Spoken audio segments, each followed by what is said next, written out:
sensation is to work with a lot of our clients across APJ, not just from a services point of view, but also supporting the conversations we have around retail. So I've come from a background in about 15 years of industry experience working with retailers and manufacturers, talking about planning systems, execution systems around retail, also the interface between manufacturing and retail that all culminates with what is the offer that we want to put forward to the consumer. So whether you take that from a category management perspective, whether you look at it from grocery and FMCG world, or whether you're looking at fashion, the key point now is that the industry is changing. So I just need to keep going. Does that make all the difference? Thank you very much.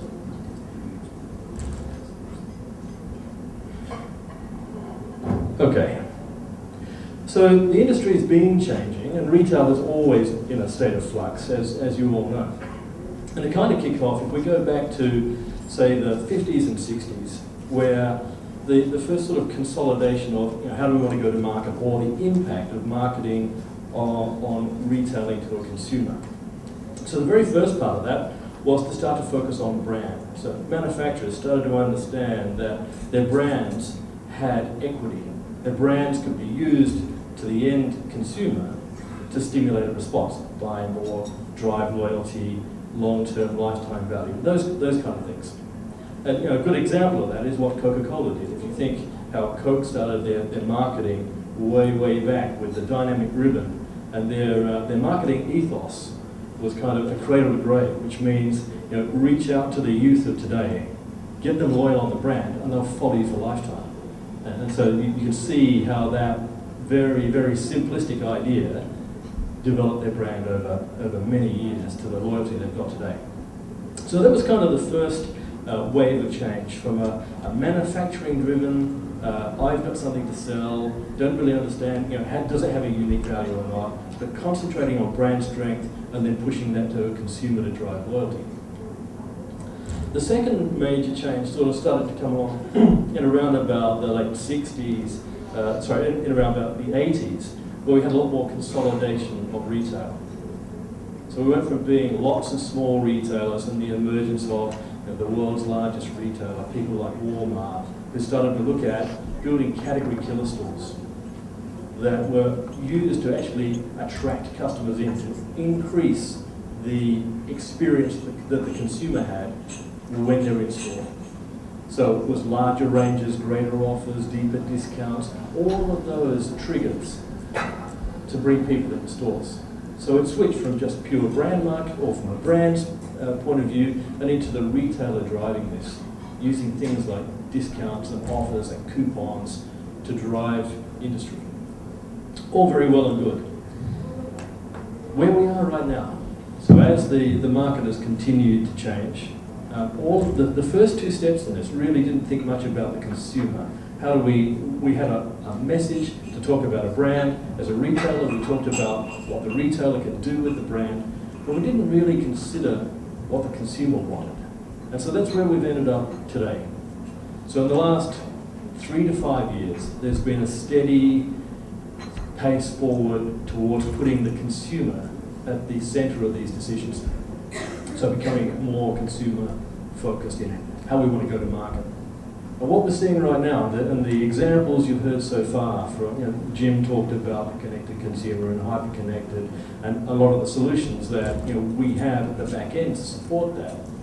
The reason for it is that today's consumer is more informed, wants more, wants choice, wants speed, like never before.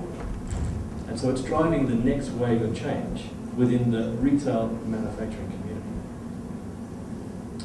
So I'm going to drop into a video for a second that talks about that sort of a day in the life, or an experience of what is the current or the new wave of consumer, and what things drive their decision process. As a retailer, you need a real-time view of your customers. And a real-time in. Let's go to the next slide. I'll talk about the video, right? So, slight technical problem. The story really is about what drove the process for that consumer. And so it starts off with, there's a lifestyle, a life event. Something's happening in that consumer, that person's lifestyle, which is going to drive a decision, a need, right? So the first one was, she's got an event to go to, and she needs for that a new bag. So how does she start that process? Goes online, starts looking at who sells, or what are the options, what kind of bags, what brands, what's my buying repertoire. And secondly, who's got it? Who's got it near me? Who's got stock of it? What are the pricing options? And then, after I've kind of made that first level of analysis about what it might be, then I can take that into the store. So then I head from home, I go into the store, and I start browsing the product. And this is where the whole connected, hyper-connected consumer part comes into play. So today's retailers are starting to employ technology that says, I can track that information, your browsing history, unrecognized or unrealized shopping carts online, and then take that into information I feed in store. So you walk into store, my sales associate then can see in store, they key in or they swipe your card for loyalty, and then they start to look at what was your purchase history, what were you looking at online.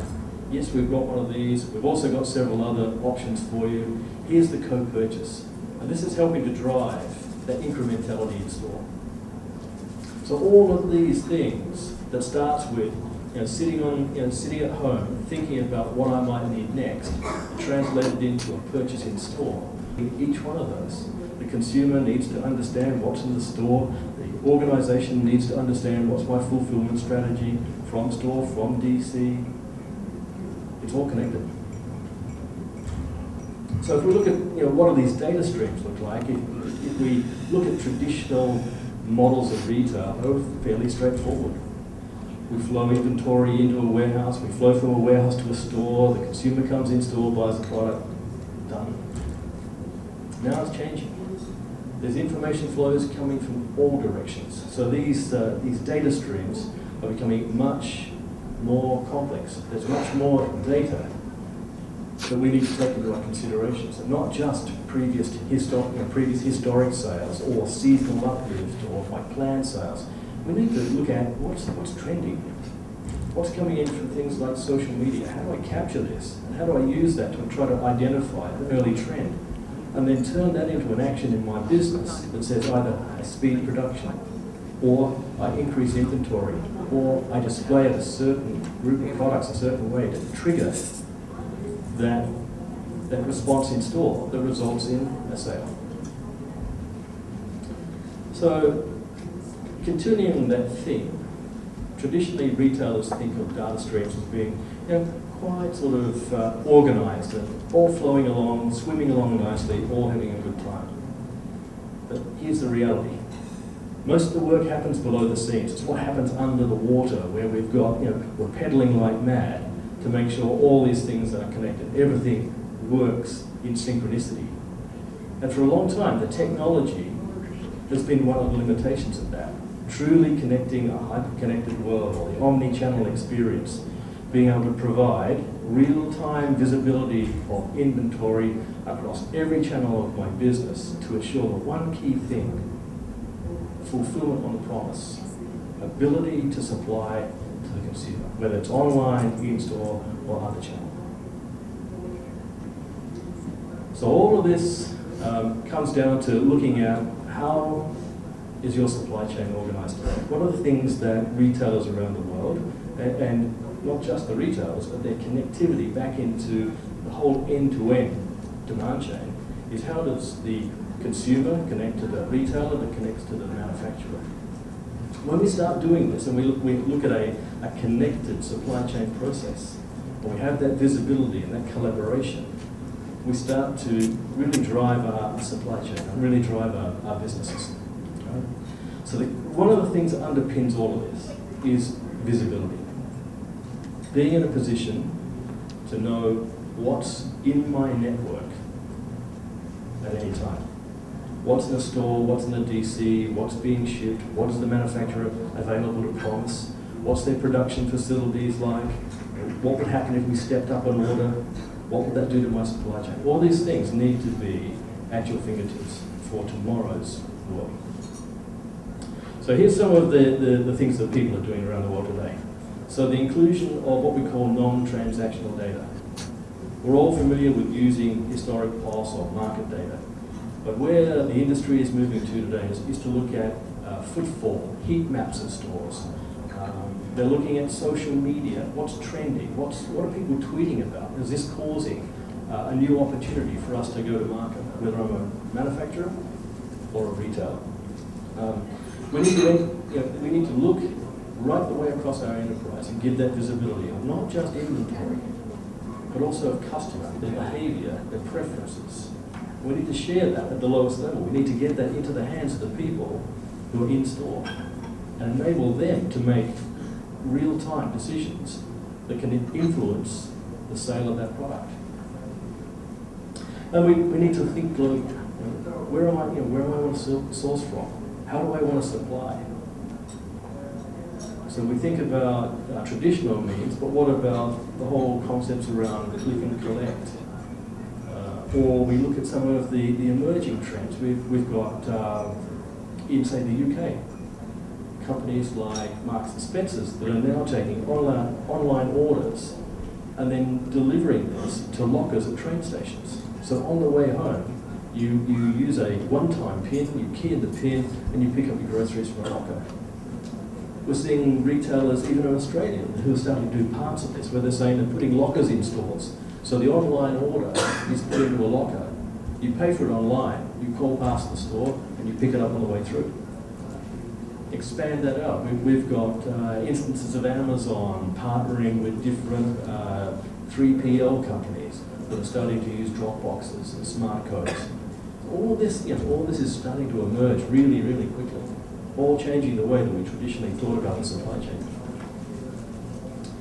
So from what was as simple as this, a fairly binary approach, we had separate channels, and fairly clear-cut lines of supply, to where the industry is heading today, a more connected, multi or omni-channel world, where we need to build that platform that allows us to integrate merchandising, our supply chain strategy, our marketing strategy, and also our point of sale historic data. How do we understand where, how, when we're going to sell a product?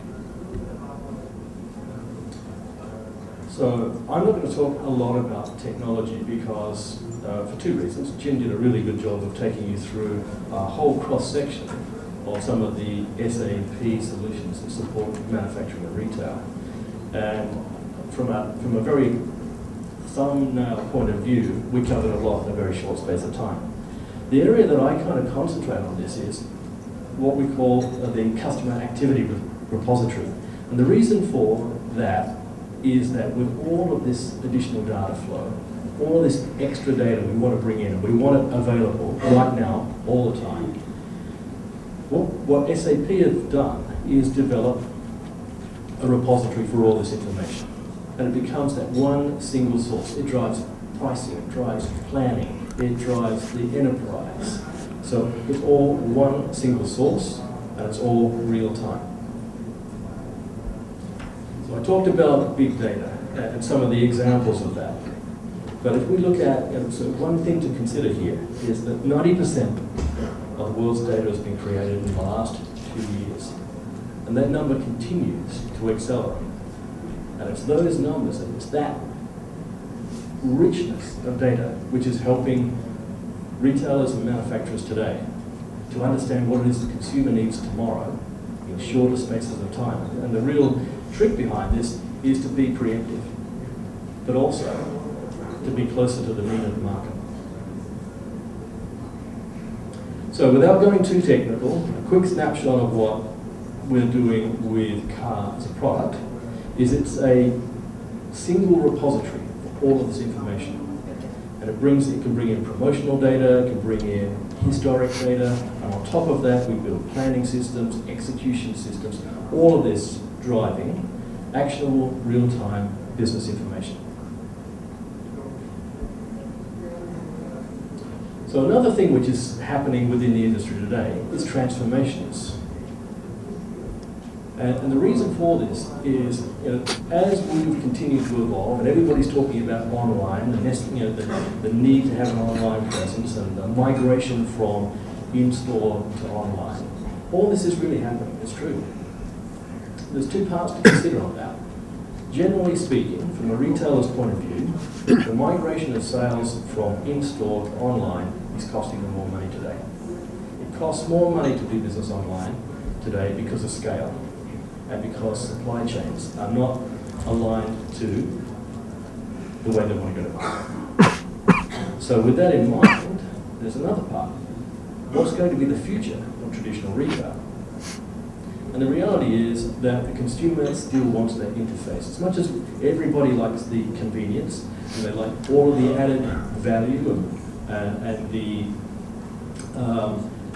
the speed to market and the decisions and the choices that we're given online, people still like to go in and touch, feel, and get that retail experience. And we're seeing in instances like we're seeing in Adidas, where Adidas are growing out that customer experience.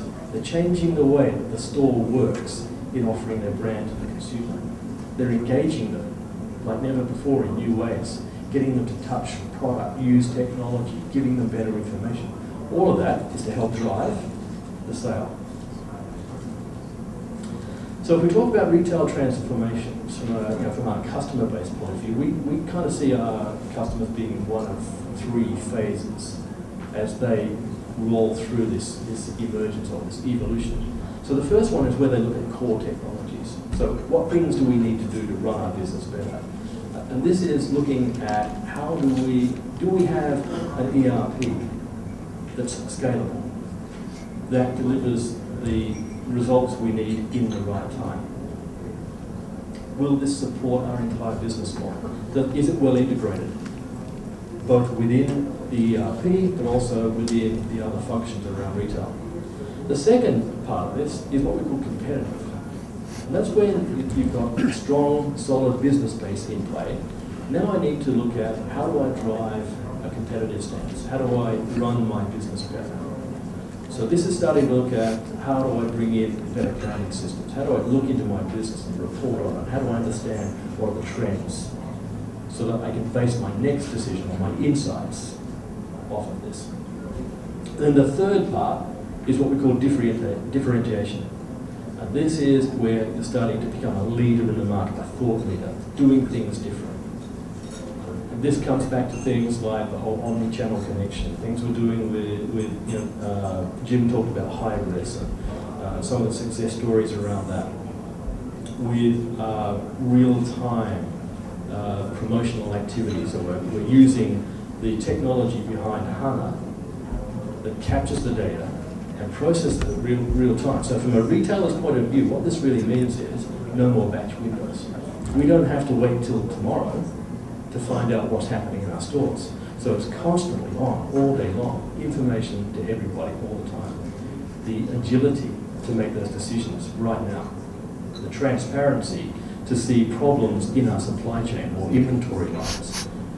Not tomorrow, but today, when I can still act on it.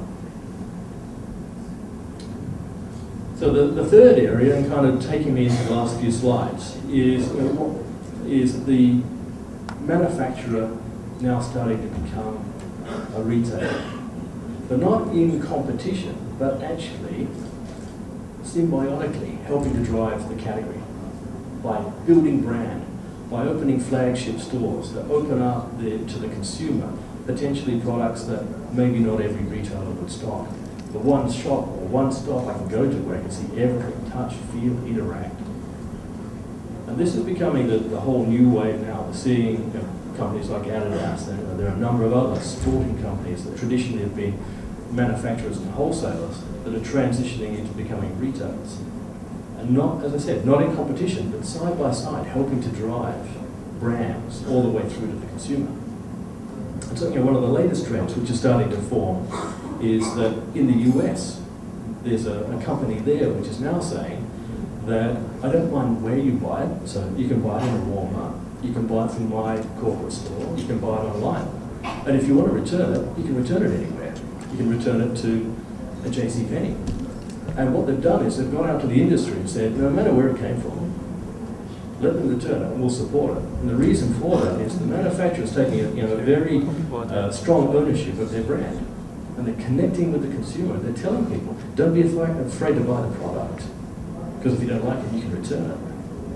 And you can return it the easiest route. So what's their mentality behind this? Taking away the fear of purchase. Driving impulse purchase. And even if 10% of it came back, they're winning. Novel idea. So let's look at some of those evolutions that we've been through from a retail manufacturer interface point of view. When way back when I was talking about in the 40s, 50s, and retail was really starting to come together, it was basically the retailer took all the risk. They bought the inventory, they sold it, they managed the markdown, they took the hit, and the manufacturers kind of had a pretty good ride on it. They would discount to get volume, but after that it was the manufacturer. It was really the retailer's problem to deal with. And if we went through, what were some of the things that happened after that? Well, the retailers started to evolve, and rather than buy on opportunity, they started thinking about replenishment. Buy what I need, not what you're telling me or not what you're offering me. And then we got into things like VMI, vendor managed inventory. Now we're starting to talk about shared risk. This is where everybody's got skin in the game. The vendor takes some of the responsibility for the inventory. The retailer has less inventory on hand that they're actually paying for. Less risk, but more agility. When you've got less inventory, you can move faster. And again, they can buy with impunity. Load the stores, give the consumer the offer, and if it's not working, move the inventory around. Share the risk. Then we got into consignment. And consignment, particularly here in the Philippines, is a very strong part of the way we go to market, particularly department stores. But now we've got the manufacturers really starting to step in, really starting to partner with the retailers. And then lastly, we've got direct selling. This is where this last evolution, where the manufacturers are getting into the game. They've got now real skin in the game all the way through the demand chain. Now, all of that comes down to one key thing. I started off saying that our consumers, as we all know, are getting smarter. They've got more information. They've got it in their hand at any time, any store. They can go in and do competitive price checks. They can look online. They can go to the manufacturer's site. So essentially, what the consumer wants is anything everywhere. But we know it's not possible. So what we really need is smarter assortments. We need assortments which are more tailored to the location we're selling. So it's not a one-size-fits-all, right? Because we know in fashion that doesn't work. So we need to have a tailored offer at the right kind of store for the right kind of consumer. Now we can always augment that with other strategies. Sandra talked earlier about things like endless aisle, the ability to provide in-store a device or a conduit for a consumer to look at every product that's available, even if it's not in the store, and then have a pathway to get that into their hands. So I probably led into this slide a bit earlier, right? So as a result, all of these decisions, all of these needs and wants of the consumer are driving both manufacturers and retailers to partner more strongly on developing more targeted assortments to the end user, to the consumer. And you can look at assortment strategy from probably 4 points. When we're building an assortment, you need to consider these things. So it needs to be the right product. So is it appropriate for the people that shop in this location? Is it in the right location? Do these stores have the ability to sell these products? Because if we have a flat ranging strategy, so all products can go to all stores, we know that of the 500 products we have available in that category, it's a different 300 that sell well across all the stores. So we can't just trim and say take out the Pareto principle, take out the last 80%. We need to take out the products that don't work in the right locations. It needs to be the right quantity to support demand, and of course it needs to be timely. We need to understand how much and when do we need to get into the store, what's our fulfillment strategy, how do we fulfill. And just to underpin why that strategy is important, for very many years, everybody kind of dealt with this 80-20 rule. Look at the 80% of products or Look at the products that develop 80% of the sales of the category, trim from the other 20%. So here's concrete evidence. This was a study done by AC Nielsen that turned around and said, by reducing the offer, they actually hurt the category. By increasing the offer, but increasing the offer with the right products, they grow the business. So part of understanding how that works is understand incrementality. So a product you may want to keep, if you look at it on face value, might be in that last 20%, but it may have no other competition. So you need to keep it in range, whether it's uniqueness or whether it's because that one product is incremental to total category sales.